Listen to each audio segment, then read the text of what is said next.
Chez nous, en Occident, et tout particulièrement en France, acquérir une maison est la grosse dépense de la vie. Un acte d'extraordinaire qui nous exposera à l'arbitraire de nombreuses administrations, agences, banques et entreprises, avec des sommes colossales en jeu pour, il faut bien le reconnaître, un résultat souvent très variable. On finit par croire qu'il y a là une fatalité, un sort quasiment existentiel auquel on n'échappera pas. Pourtant, il suffit de se déplacer, ne serait-ce qu'un peu, pour entrer dans un monde bien différent. Il y a quelques années, j'étais en Albanie, dans la voiture d'un quasi inconnu qui m'emmenait visiter la côte. Voyant qu'il y avait nombre de maisons inoccupées dans ce paysage méditerranéen de rêve, je demandais au conducteur quel était le prix de ces maisons et m'attendais à une somme astronomique, similaires à celles qui prévalent sur la Côte d'Azur. Il a ri et dit : « Il n'y a pas de prix. Si une maison vide te plaît, tu t'y installes, tu l'aménages et puis voilà. » L'une des leçons de mes voyages tient précisément en cela. L'immobilier est une névrose bien occidentale. Ailleurs, non seulement on habite avec moins de stress, mais surtout, on habite dans une maison unique au monde, puisque souvent, on se la construit soi-même. L'été dernier, un Tibétain m'a fait visiter une riante campagne entre Lhasa et Shigatse.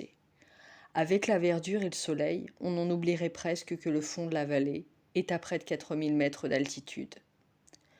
Intrigué par la taille et la beauté des maisons traditionnelles, je demandais à mon interlocuteur comment des gens, souvent pauvres, pouvaient y habiter. Il m'a répondu que construire sa maison était fort simple. Il suffit de trouver un terrain qui nous plaît et de commencer à construire.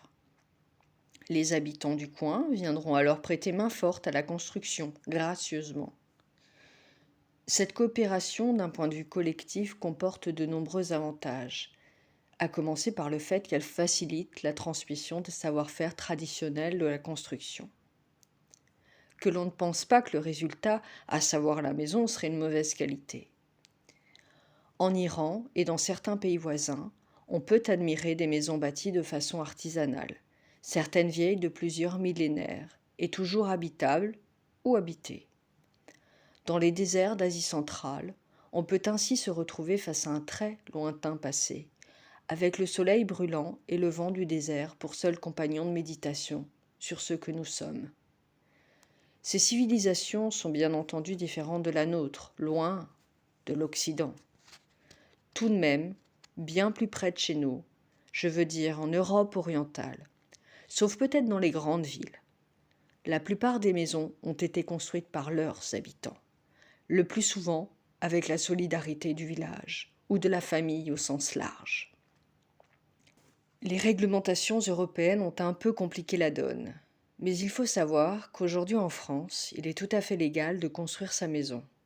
Au-delà d'une certaine superficie, seule la signature d'un architecte est nécessaire. Pour ma part, devant choisir une demeure, j'hésiterai entre la tente de nomade et la bulle de calme. Mais à la rigueur, peu importe. La demeure humaine est ailleurs. Hölderlin ne disait-il pas dans l'un de ses vers fameux que les poètes seuls fondent ce qui demeure ?